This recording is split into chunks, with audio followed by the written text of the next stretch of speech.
Hello friends, welcome to my channel. Here are the steps on how to make a food ordering website and app in just 30 minutes. 1. Choose a platform. 1. There are a number of platforms that you can use to create a food ordering website or app. 1. Some popular options include WordPress, WooCommerce, and Shopify. 2. Install the necessary plugins. 2. Once you have chosen a platform, you will need to install the necessary plugins to enable food ordering.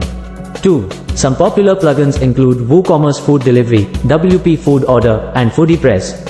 3. Add your restaurant's menu. 3. You will need to add your restaurant's menu to the website or app. 3. This includes adding the food items, prices, and images. 4. Set up payment processing. 4. You will need to set up payment processing so that customers can pay for their orders. 4. Some popular payment processes include PayPal, Stripe, and Square. 5. Launch your website or app.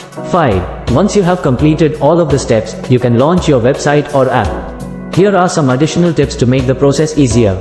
Use a pre-made template. There are a number of pre-made templates that you can use to create a food ordering website or app. This will save you a lot of time and effort. Get help from a developer. If you are not comfortable with coding, you can hire a developer to help you create the website or app. Test your website or app before launching it. Make sure that the website or app works properly before you launch it to the public. By following these steps, you can create a food ordering website or app in just 30 minutes.